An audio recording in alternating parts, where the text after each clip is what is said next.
स्त्री के गर्भ में बच्चे के भीतर आत्मा कहां से आती है?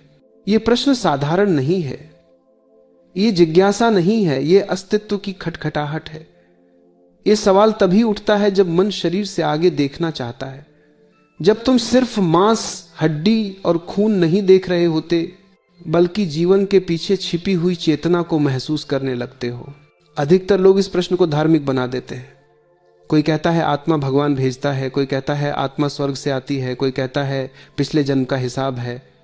लेकिन सच यह है, आत्मा कहीं से आती नहीं, क्योंकि जो आता है वह कभी न कभी जाता भी है। आत्मा न आती है न जाती है, आत्मा होती है। तुम जिस भाषा में सवाल पूछ रहे हो कहां से आती है, वह भाषा ही भ्रम पैदा करती है। यह भाषा स्थान की है, दिशा की है, लेकिन आत्मा किसी स्थान में बंधी हुई नहीं है। वह आकाश की तरह है। आकाश कहीं से आता नहीं, कहीं जाता नहीं। कमरे बनते हैं, टूटते हैं, आकाश वहीं रहता है। स्त्री का गर्भ कोई फैक्ट्री नहीं है जहां आत्मा डाली जाती हो। गर्भ एक द्वार है, एक ऐसा द्वार जहां चेतना पहली बार शरीर से जुड़ती है।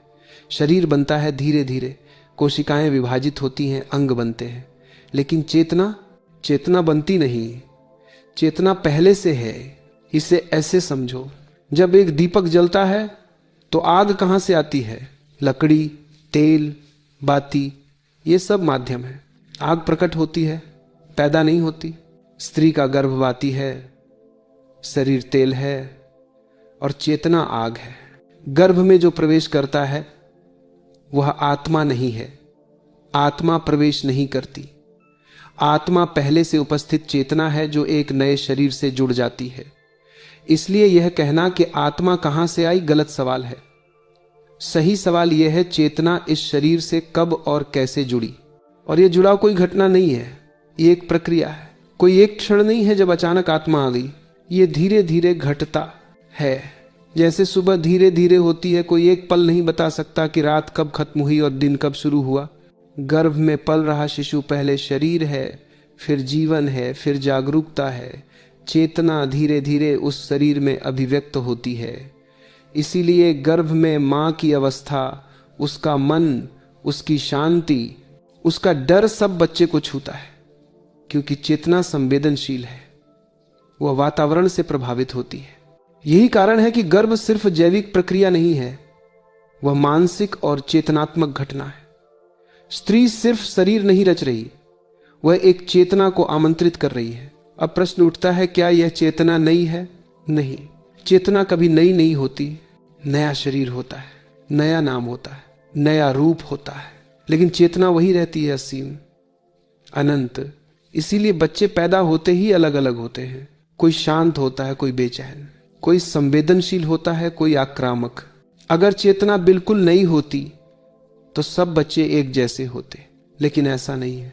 यह बताता है कि चेतना पहले से यात्रा में है। यात्रा शरीरों के माध्यम से होती है। एक शरीर छूटता है, दूसरा मिलता है, लेकिन चेतना न जन्म लेती है न मरती है।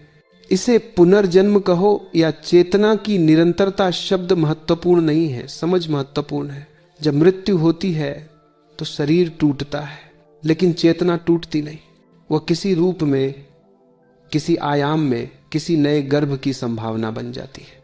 और जब परिस्थितियां अनुकूल होती हैं, एक स्त्री का गर्भ, एक पुरुष का बीज, एक वातावरण, तब चेतना उस संभावना से जुड़ जाती है। यह चयन संयोग नहीं होता, यह आकर्षण से होता है। चेतना उसी शरीर की ओर खींचती है जो उसके अगले अनुभव के लिए उपयुक्त हो। इसलिए हर जन्म एक निरंतरता है, कोई दुर्घटना नहीं। अब एक गहरी बात समझो, आत्मा बच्चे के भीतर नहीं रहती, बच्चा आत्मा के भीतर रहता है। जैसे लहर समुद्र में होती है, समुद्र लहर में नहीं, लेकिन लहर को भ्रम हो सकता है कि मैं अलग हूं। बच्चा धीरे धीरे मैं कहना सीखता है, यहीं से अहंकार जन्म लेता है और आत्मा पर्दे के पीछे चली जाती है। लेकिन आत्मा कभी गई नहीं थी, वह हमेशा वहीं थी, देखती हुई, साक्षी बनी हुई। इसलिए जब तुम पूछते हो गर्भ में आत्मा कहां से आती है, असल में तुम पूछ रहे हो मैं कौन हूं। और यही सबसे बड़ा प्रश्न है। अगर तुम शरीर हो तो तुम पैदा हुए, अगर तुम मन हो तो तुम बने। लेकिन अगर तुम चेतना हो तो तुम हमेशा थे।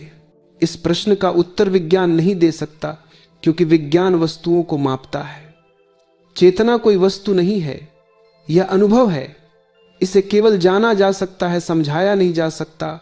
और धर्म भी अक्सर इसे बिगाड़ देता है, क्योंकि वह विश्वास थोपता है। लेकिन चेतना विश्वास नहीं मांगती, वह अनुभव मांगती है। अगर तुम शांत होकर अपने भीतर देखो, अगर तुम अपनी सांसों को देखो, अगर तुम अपने विचारों को आते जाते देखो, तो धीरे धीरे तुम्हें एहसास होगा कि तुम विचार नहीं हो, तुम शरीर नहीं हो, तुम देखने वाले हो। वही देखने वाला गर्भ में भी था, अब भी है, और शरीर छूटने के बाद भी रहेगा। स्त्री का गर्भ सिर्फ एक पड़ाव है, आत्मा की यात्रा का एक मोड़। इसलिए गर्भ को पवित्र कहा गया है, क्योंकि वहां कोई भगवान नहीं उतरता, वहां चेतना प्रकट होती है। और जब तुम यह समझ लेते हो तो जन्म रहस्य नहीं रह जाता, मृत्यु डर नहीं रह जाती, और जीवन बोझ नहीं रह जाता। जीवन तब एक यात्रा बन जाता है, शरीर से शरीर की, अनुभव से अनुभव की, लेकिन चेतना की नहीं, क्योंकि चेतना कहीं जाती ही नहीं, वह तो यही है। अब इसे और गहराई में ले चलते हैं, क्योंकि यह विषय जितना सुना गया है उतना समझा नहीं गया। और जब तक समझ भीतर नहीं उतरती, तब तक यह सवाल सिर्फ शब्द बना रहता है। तुम पूछते हो, स्त्री के गर्भ में बच्चे के भीतर आत्मा कहां से आती है? लेकिन इस प्रश्न के भीतर एक और प्रश्न छुपा है, क्या जीवन सिर्फ शरीर है? अगर जीवन सिर्फ शरीर होता तो यह सवाल पैदा ही नहीं होता। यह सवाल तभी उठता है जब तुम्हें भीतर कहीं यह एहसास होने लगता है कि शरीर से कुछ ज्यादा है। देखो, शरीर तो माता पिता से मिलता है, यह विज्ञान भी मानता है। शरीर कोशिकाओं से बनता है, डीएनए से बनता है, वंशानुगत गुणों से बनता है। लेकिन जो शरीर को देख रहा है, जो शरीर के भीतर अनुभव कर रहा है, वह क्या है? वही चेतना है, वही आत्मा है। और यह चेतना किसी कारखाने में नहीं बनती, चेतना बनाई नहीं जाती।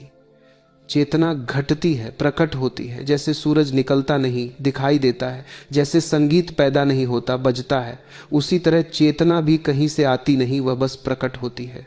स्त्री का गर्भ इस प्रकट होने की सबसे सूक्ष्म जगह है। वहां शरीर धीरे धीरे आकार लेता है और चेतना धीरे धीरे अभिव्यक्त होने लगती है। कोई एक क्षण नहीं है जहां कहा जा सके अब आत्मा आ गई। यह प्रक्रिया नदी की तरह है, धीरे, मौन में, बिना शोर के। इसीलिए गर्भ में मां का मन इतना महत्वपूर्ण होता है। अगर आत्मा बाहर से आती होती तो मां के मन का क्या अर्थ होता? लेकिन अनुभव बताता है मां का डर, मां की शांति, मां का प्रेम, सब बच्चे के भीतर उतरता है। इसका अर्थ साफ है, जो भीतर आ रहा है वह संवेदनशील चेतना है, कोई जड़ वस्तु नहीं। अब एक और गहरी बात समझो, आत्मा किसी व्यक्ति की नहीं होती, आत्मा व्यक्ति से पहले होती है। व्यक्ति आत्मा का परिणाम है, आत्मा व्यक्ति का परिणाम नहीं। इसलिए यह कहना कि बच्चे की आत्मा भी पूरी सच्चाई नहीं है। सच यह है, आत्मा अपने अनुभव के लिए एक बच्चे का रूप लेती है। जैसे अभिनेता अलग अलग किरदार निभाता है, वैसे ही चेतना अलग अलग शरीरों में प्रकट होती है। किरदार बदलते हैं, अभिनेता नहीं बदलता। नाम बदलते हैं, रूप बदलते हैं, परिस्थितियां बदलती हैं, लेकिन देखने वाला वही रहता है। इसीलिए कभी कभी छोटे बच्चे ऐसी बातें कहते हैं जो किसी ने उन्हें सिखाई नहीं होती। कभी वे अकारण डरते हैं, कभी अकारण प्रेम करते हैं। यह कोई चमत्कार नहीं है, यह स्मृति नहीं है, यह संस्कार है, चेतना में जमा हुआ अनुभव। और यहां पुनर्जन्म की बात आती है। इसे मानना या ना मानना मुद्दा नहीं है। मुद्दा यह है कि चेतना निरंतर है। अगर चेतना निरंतर है तो वह एक शरीर में बंद कैसे रह सकती है? शरीर टूटता है, चेतना नहीं टूटती। शरीर बदलता है, चेतना नहीं बदलती। मृत्यु के समय क्या होता है? शरीर रुक जाता है, सांस रुक जाती है। लेकिन क्या देखने वाला भी रुक जाता है? जिसने जीवन भर शरीर को देखा, क्या वह शरीर के साथ मर सकता है? देखने वाला कभी देखा गया नहीं हो सकता। जो देखा गया है वही मिटता है। इसलिए मृत्यु अंत नहीं है। मृत्यु सिर्फ एक रूप का अंत है, चेतना के लिए यह बस एक मोड़ है। और जहां भी जीवन के लिए परिस्थितियां बनती हैं, वहां चेतना फिर से प्रकट होती है। यह प्रकट होना किसी भगवान के आदेश से नहीं होता, यह प्राकृतिक है। जैसे बीज को मिट्टी मिलती है, पानी मिलता है, धूप मिलती है तो अंकुर फूटता है। चेतना भी जब उपयुक्त वातावरण पाती है तो शरीर के माध्यम से अभिव्यक्त होती है, और स्त्री का गर्भ यही वातावरण है। इसलिए गर्भ को पवित्र कहा गया है।